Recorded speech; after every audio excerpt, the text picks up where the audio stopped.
Please work.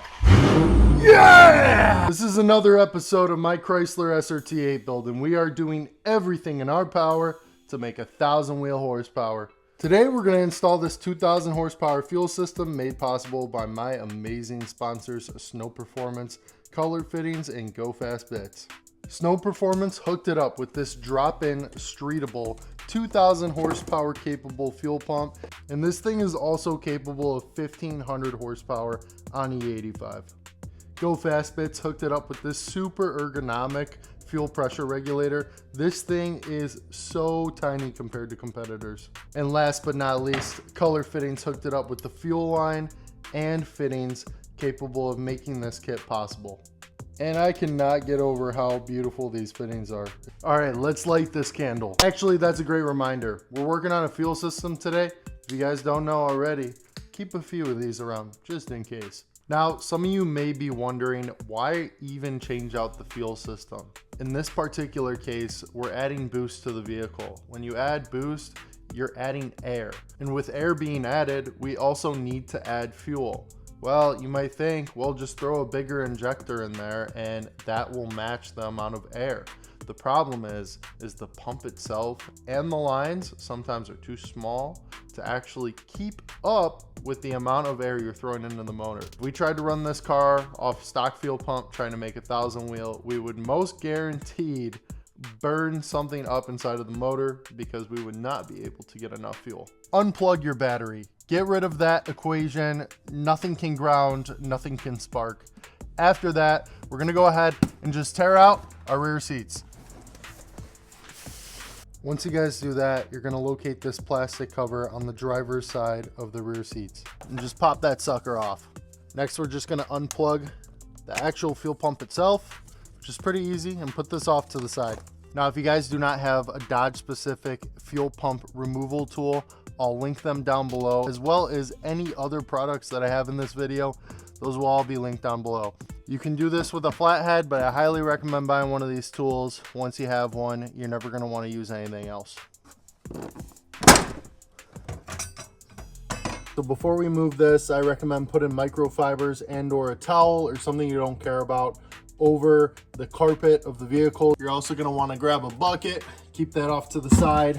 So while removing this, you guys have to keep in mind there is a fuel pump level inside here that is prone to being damaged. You want to be very careful with that. You're going to have your top fuel line with a pressure fitting on it. You should be able to squeeze and remove that just like that. And the other two just sit right in here. It's quite an easy thing to do. You can set those aside. There's going to be two plugs on the bottom of the hat itself. Going to just want to undo that. And we can get this guy to go. Undo that one as well. So now we can remove the top portion. And with this having, the plug is coming from the other side of the fuel tank. So you're just going to want to put that off to the side. And I thought it was much lower on fuel. Apparently not. I do recommend emptying your fuel tank and or running it almost dry before installing, because it does make everything easier when it is low on fuel. But we're going to take this, hook it, go back upright, and straight into the bucket. We have one of these Harbor Freight extraction pumps. These things work pretty fast and they're really cheap. And just like that, all the fuel's in a clean bucket and the fuel tank is empty. You guys never waste good fuel. Put it in your daily. So the next step is going to be removing the fuel level sending unit off of the OEM pump and installing it on our Snow Performance fuel pump.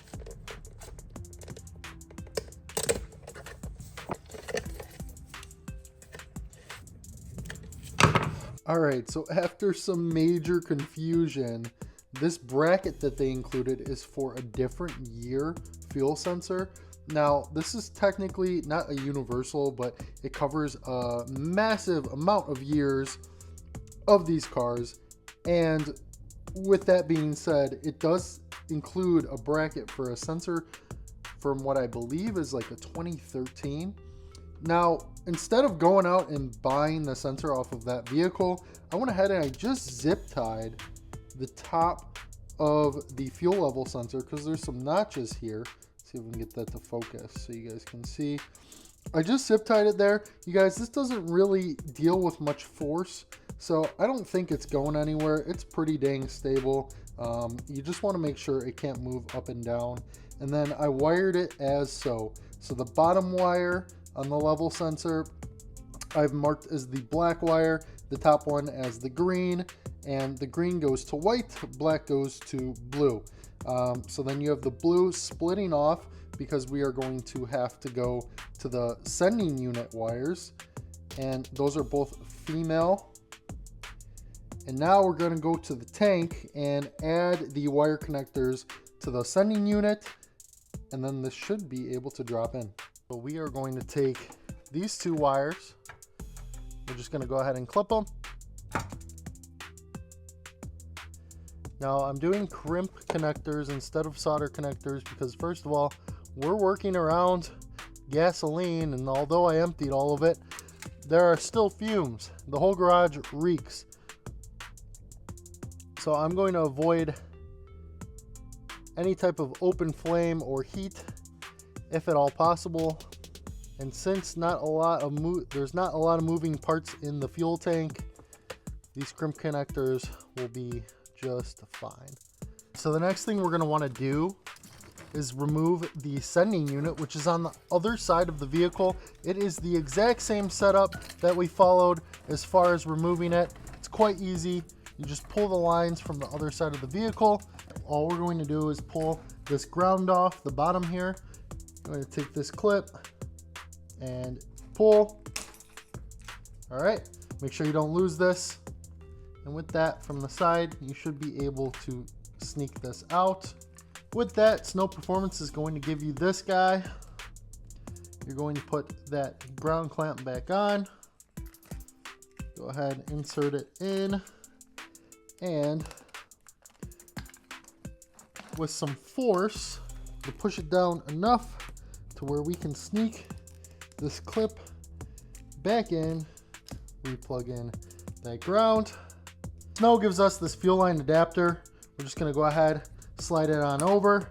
So we've got that, and we've got that. So now we're done with this. We have to put it back in the car and feed those lines over to the other side. Now this is spring loaded, so it's going to take a little bit of force, but just like that. All right, give one good tug, and one more. There we are. That sending unit is fully installed, sealed up, and we can move on to the installation of the actual fuel pump.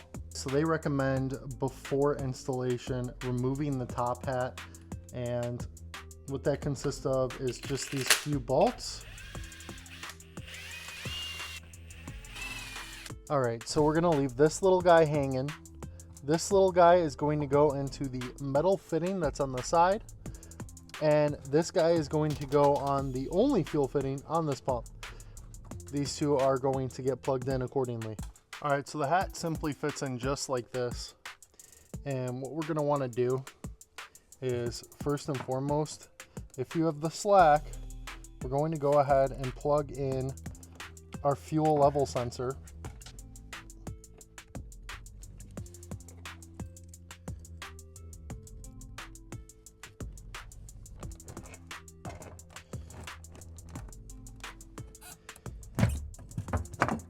Now that I got it in there, and that filter is huge on these setups, so you got to take your time just so you're not damaging anything. But we're going to get our fuel supply line, and we're going to hook it up. Now everything is a tight fit. This is very common for drop-in pumps. Pretty much any drop-in pump is going to be kind of a pain in the butt. But luckily this one does disconnect from the top. So we got that plugged in. I'll show you there. And we have this metal fitting here on the side. You guys can see that. We're just going to get that siphon line up and in there. All right, so once that's all done, we're gonna try our absolute best to use a hand tool to get the bolts back in to the bottom of the hat. All right, so we got that one going in, and it's pulling everything together. I can feel it, as you guys can see. Now we're getting lucky. I'm just tightening these up enough to pull it up. I'm not going full strength. Now, I'm gonna go ahead and spin this just like that. Going to slip that on over.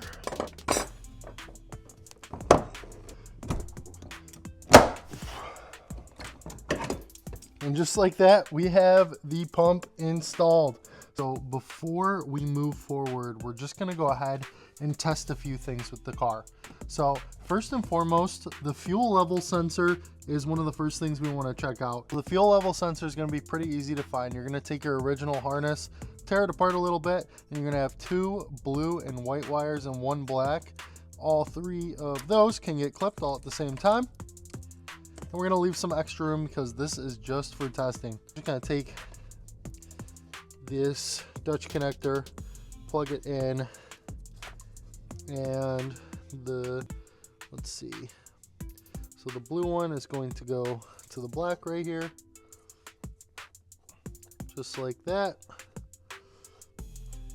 The yellow to this blue, and this blue to that. And our main goal here is just to see if the fuel level is correct. So we have no fuel in the car right now. Let's get some power to this guy. And it's telling us we got nothing. So I'm gonna turn that off real quick. And now I got 5 fresh gallons of some 93. We're gonna go ahead and fill up the vehicle. With fuel in the car, let's see if this worked.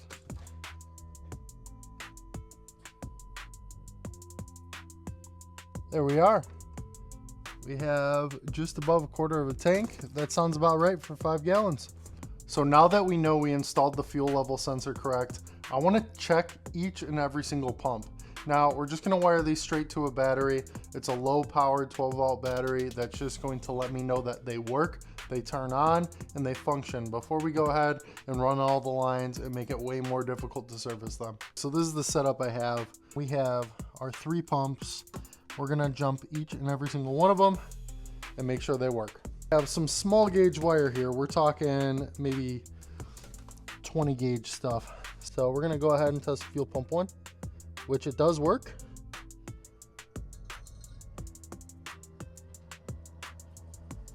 We're going to test out the bottom one. All right, that one works as well. And we're going to test out our 3rd, and this is the strongest pump. And there we go.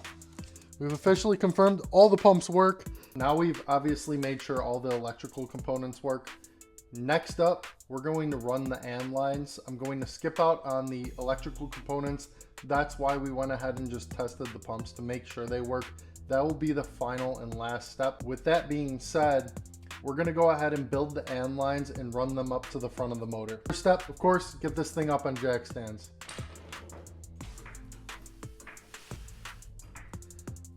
So I've made some small bits of progress. What I'm doing here is I'm adding sound deadening material. This is a completely separate thing from the fuel system, obviously, but this car is going to be very loud, so I wanted to add this. So I took out the seats, and that's going to allow it to be just a little bit easier to run this fuel system in general.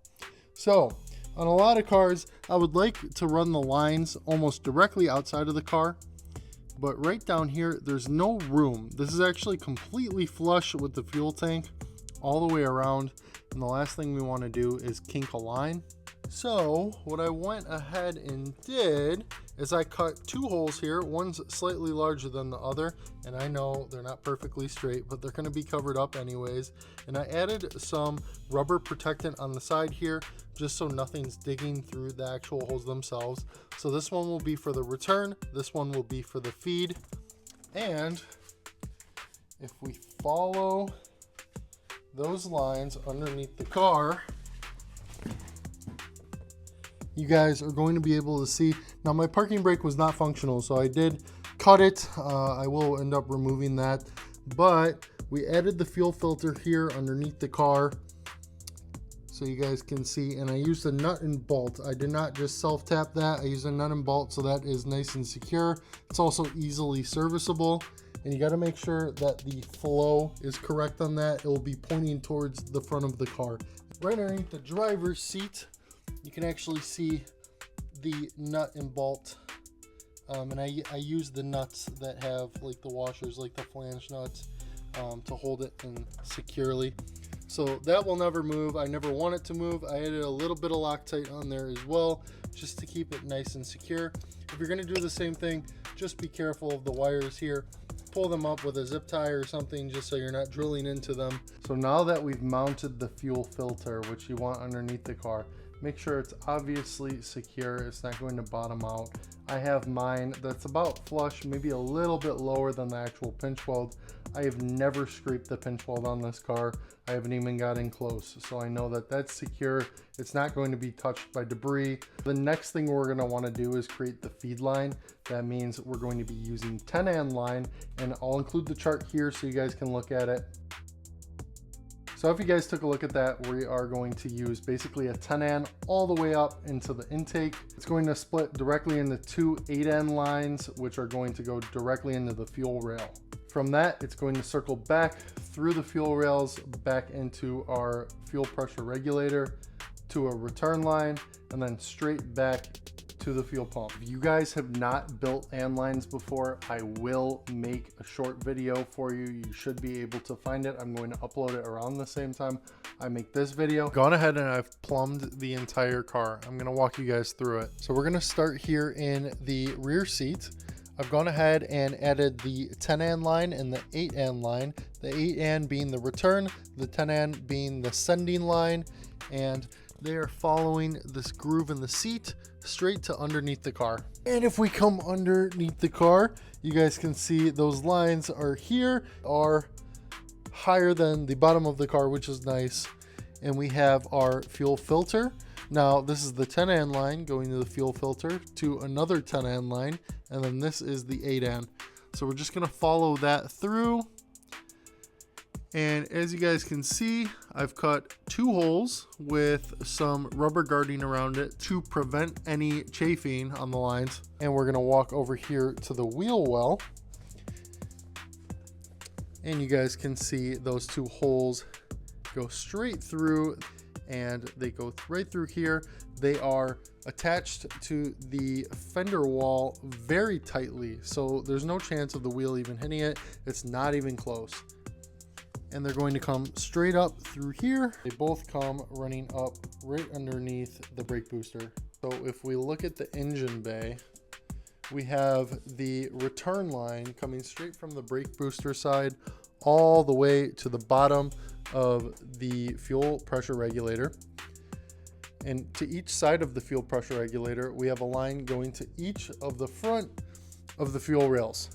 On the back side of the fuel rails, we have two 8N lines with 45s into straights, and those are going into a Y fitting. If you guys can check that out, a Y fitting that's going to a 90 10N that goes straight to the sending line, straight to the filter. That is the entirety of that fuel line setup. Those are all tightened, put together. I also, if you guys see, this is a nitrous line that obviously, unless you guys are running spray, you're not gonna have to worry about that. So we basically only have two things left to do. Number one is all the wiring, getting that system completely set up to turn on when you turn the key on. And then secondly, just putting everything back together.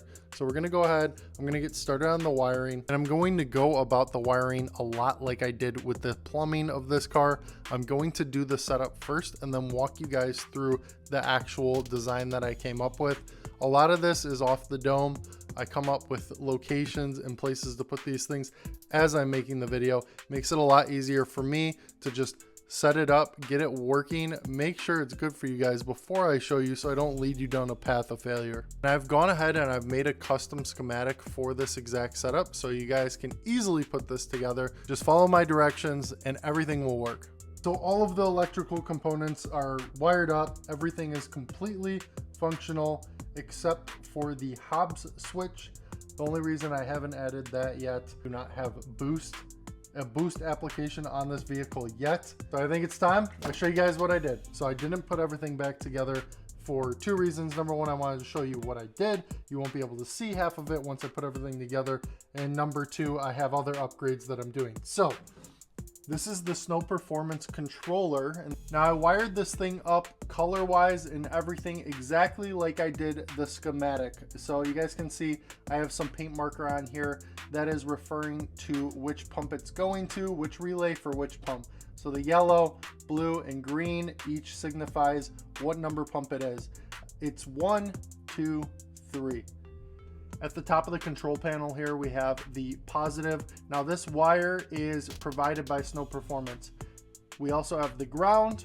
Those two are tied in together and they lead throughout the bottom of the trunk, so you won't be able to see this when everything's on.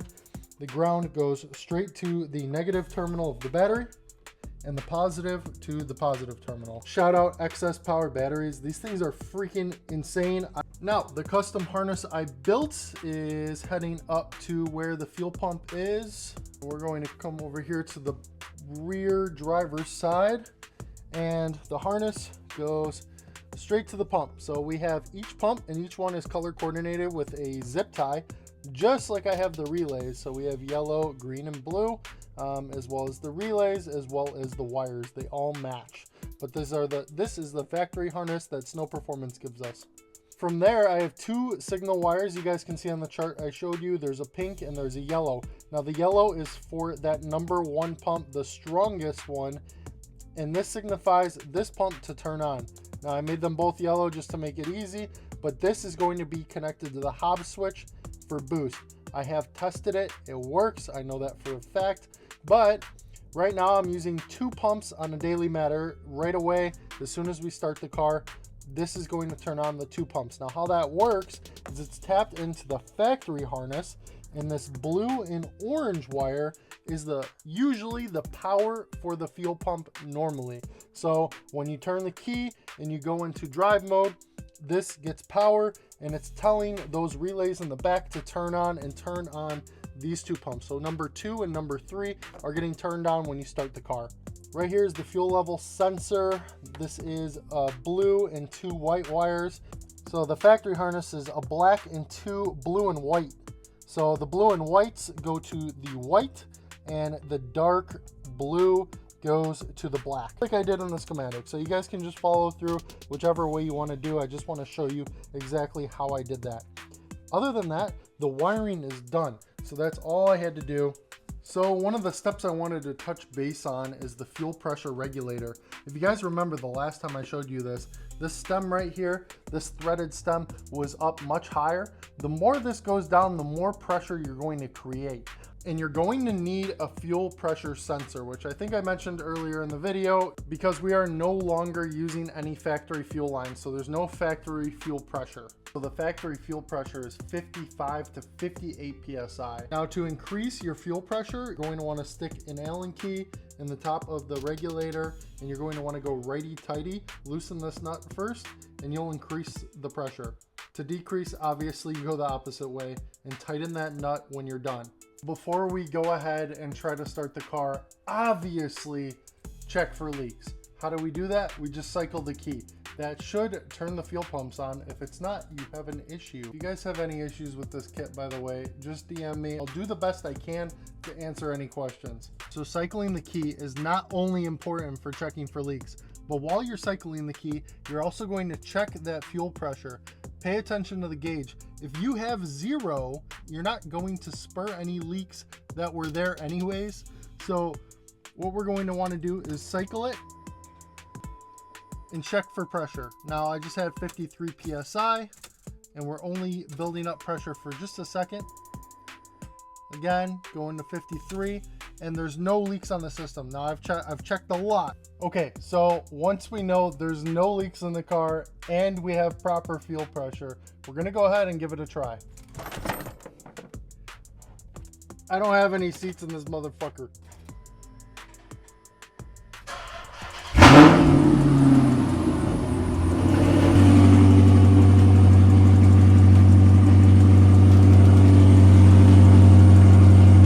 Well, that's it. The fuel system's done. There's two things I left out. It's the Hob switch and then a vacuum port on the fuel pressure regulator. I'm not doing those until this car is properly hooked up to boost, which is happening very soon. Everything we've done fuel wise in the engine bay unfortunately is going to have to get removed because I'm going to be painting the bay, but it should all just slap back together. The AN lines are made and all easy peasy from here. Like, comment, subscribe, and if you guys want to see more how-to videos, I'll be glad to bring them. If you have anything specific that you want to see, send me a message, put it in the comments below. I read everything. Listen, I know it's called an AN line.